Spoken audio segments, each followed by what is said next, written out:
Righto. Icom IC706mk2g. The one we received was a bit of a write-off, and excuse me, it's for a good mate of mine that I said, well, let's see what we can do about that, because he has some side issues, and I thought, we've got to find a more reliable way apart from look, the previous one had just had a hard life. Yeah, just a lot of moisture, a lot of being hot in a few areas. We were talking about this actually. It's just one of those ones where it was never going to be.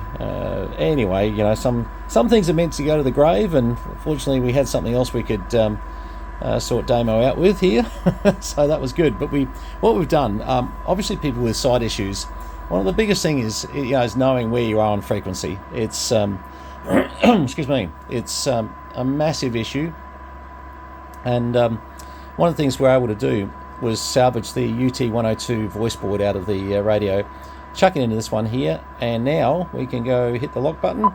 07.100000 megahertz LSB. Now if you can imagine that you close your eyes, and you should all try this at some stage. Close your eyes, and we all think we know our radios pretty well.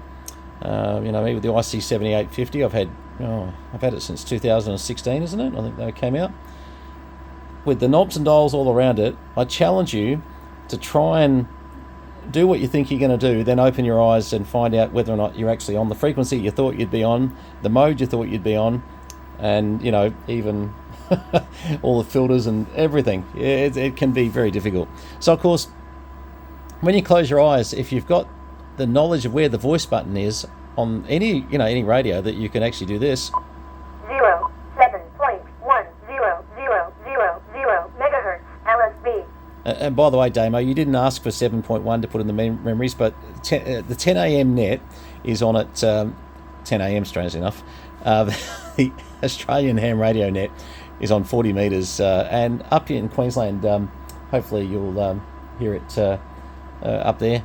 And it's just a matter of I've put it in memory. Doesn't matter. It's in memory 11, but it doesn't matter. You'll just hit your display button, lock button. Sorry. 07.100000 megahertz LSB. But let's just have a look at how good this thing receives. I'm using my new happy Motorola R2600B. I love this thing. I gave up my 2945B, which in theory people may say is a better monitor, and it probably is for a number of reasons, but I just love the 2600B. I'm a Motorola guy. We're putting in 1.12 microvolt at the moment, and we're hearing it beautifully. I'm just going to take that down a bit further.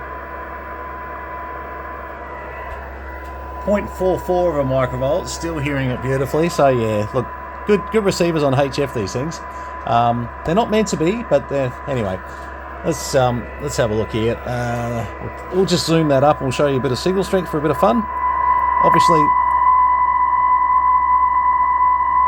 let's put it around about 50 microvolts. That's right on 50 microvolts. So a little bit under the S9 they sort of quote. About 70 microvolts to get to S9. 40 over, yeah, okay. So as we can see, receiver works beautifully on this, so it's very nice. They're always the 706s were a great radio. People shouldn't knock them. They did a good job, if you just didn't fill them up with water or something. But these things happen. Okay, let's see if we can remember how to use an R2600B. Very menu driven. So we're going to go to monitor so that we can have a look at the RF monitoring. Now you've got to remember, you've got to be an RFIO for this. So then we go 1, 2, 3, 4, 5, 1, 2, 3, and we're getting 1, 2, 3. We won't get a peak reading. 1, 2, 3, 4, 5, 1, 2, 1, 2, 1, 2, 1, 2, 80 watts. Let me just go to FM. This is PW, 5CCY, FM. And that's the other thing. When you change modes on this thing, it is talking to you the whole time, which is really nice. 1, 2. Hang on, let's just turn this up here on this one. 1, 2, 1, 2, 3, 4, 5. I think we turned that up a little bit too much. Righto, try that again. 1, 2, 1, 2, 3, 4, 5, 1, 2, 3, 1, 2. And if I go to sideband, you go. LSB. you're going to hear a lot of blah, blah, blah, 1, 2, 3, 4, 5, 1, 2, 1, 2. But what I wanted to point out is... CW. Oops. RCCY. FM. 95 watts of FM power there, so yeah, that's doing rather well. Feedback just about knocked your ears out then, sorry about that. Yeah, for people with... let me just explain something.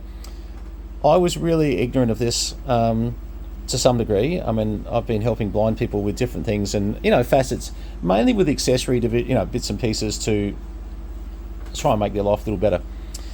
Then I struck my bout of diabetes, and suddenly my eyesight was just, everything was out of whack. I couldn't watch TV, everything was blurred, everything changed for me. Now, I'm very fortunate that there are people that I know, amateurs, who have been able to see all their life, and through diabetes, Dave's one of them, and has lost his vision entirely. And he's such a great guy, and I just, when you meet Dave, look, he's one of those guys. He can run through my radio bays, put his hand on a radio and go, that feels like a Sound 4 Cybernet chassis, or this feels like a Tedalex, and he gets it right. It's amazing. Anyway, so when I realised that my eyesight was not a given, and as you know, a lot of you know, I've been on this massive weight loss journey and getting my sugars right, and I was lucky. My vision's come back to normal, and I intend to keep it that way by sort of monitoring what I'm eating and really keeping those diabetes levels under control. Unfortunately, for some people, it goes too far, and there becomes damage that is not able to be sorted out. And I think that is a thing that just we all need to start working out. Okay, how can we help people in that situation? Because and things like the UT102, like some people say it's the expensive module. What would you pay for it if you couldn't see? What would you pay for it if you couldn't see? You know what? Exactly. And I think that some of the designs on amateur radio needs to even go further. The 7850 has, it can report so much back by its voice, and that's great. Likewise, when I hit the mode button, CW. RCCY. FM. LSB. so I can't get lost as long as I know where the mode button is, and even I can sort of trick around and go, all right, wasn't that one? This is the problem at this stage. If I'm blind, I can't tell that I'm changing the incremental tuning controls here for the tuning step ratio. There's a few things here where on the menus it would be nice to have something that you could turn them into a voice control to say what they absolutely were in, what you're onto. And this is why at the moment for demo, a lot of the positives here is that we can set him up. Now look, just for a bit of fun, I've set him up on a couple of listening frequencies. Obviously this doesn't transmit on CB, but I've set him up on some listening frequencies down on CB. I want him to have a listen to the Super Bowl when that gets a bit crazy, and Channel 11 for a bit of fun. But there's a lot of US stuff that comes through there, and it's a good propagation tool for 28490, which you'll see in a second. I've put 155 and 355. I've done these as propagation indicators for Damo, so that when he gets to 490, he can actually tell, because sometimes 490 can be very quiet, in memory 6 here, and I'll just go through this in a second. Sometimes 490 can be very quiet, but you'll go down to these CB frequencies, and if you hear activity on Damo for your reference from memory 10 to, it doesn't matter because you'll work this out with the voice button, but really from memory 7 through to 10 will give you an idea of what's happening on 28490 if the bands are open. I do this all the time. Now let me just go through this. So what we've done is, and Damo, this is more for your reference so you can hear this here, and refer back to it if you ever need to. If you get lost at some stage and think, oh, hang on. We've put in one of the local repeaters up in Queensland, 146.875. Now we've set the tone at 91.5, and we've got a negative split, so meaning we're transmitting on 146.275. That's on memory 1.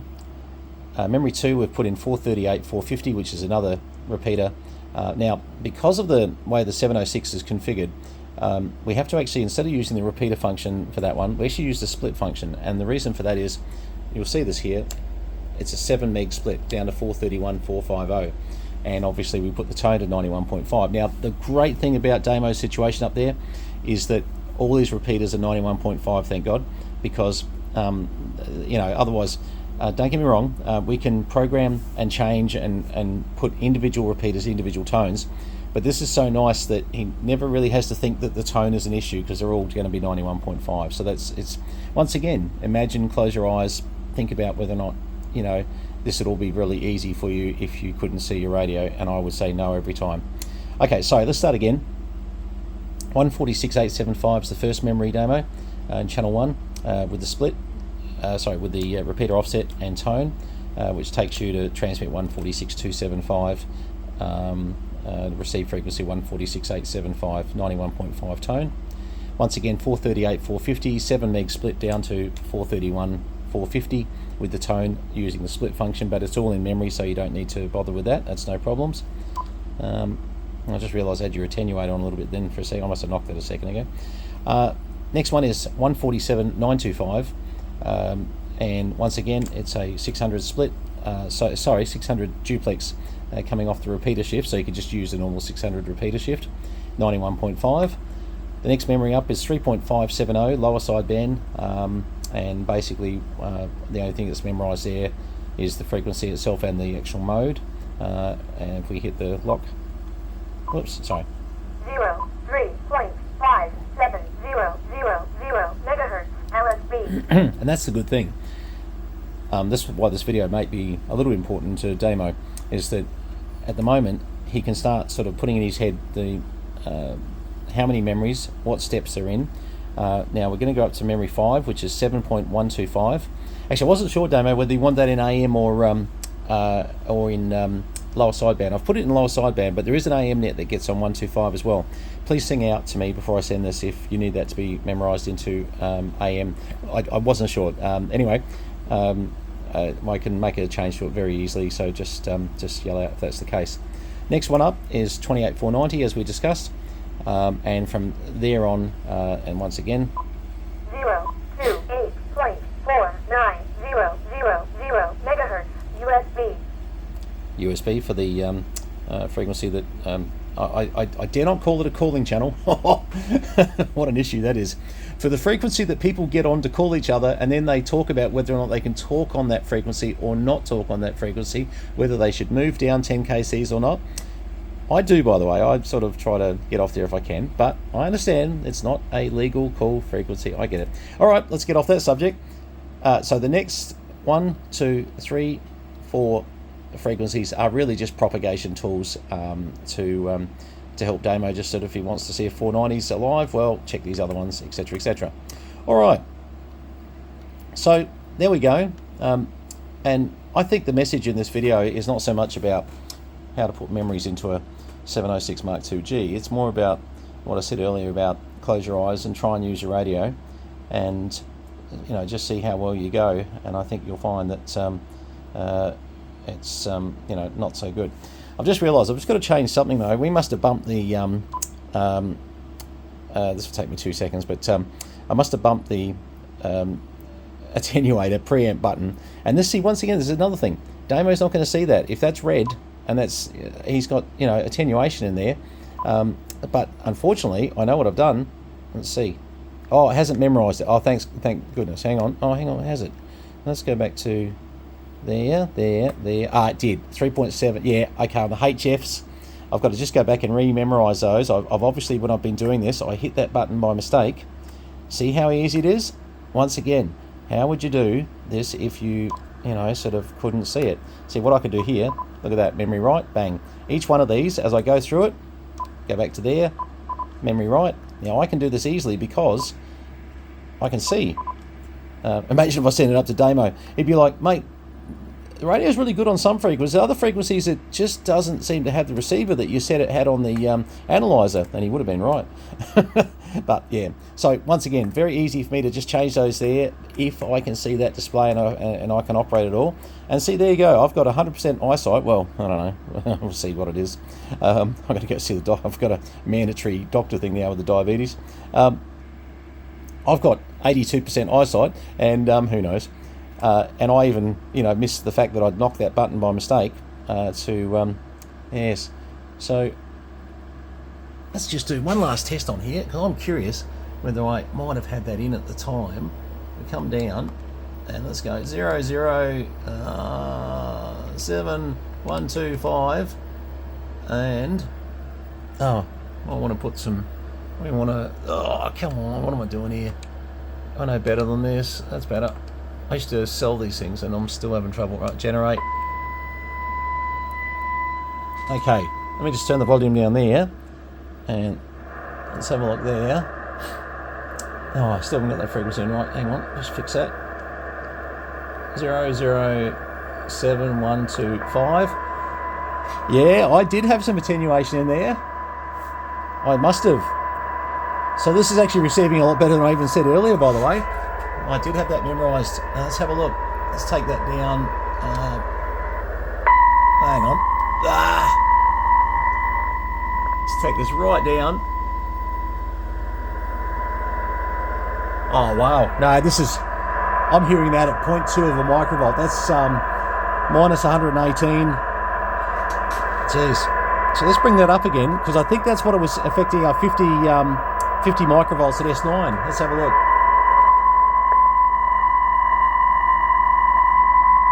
Sure was. Have a look at that.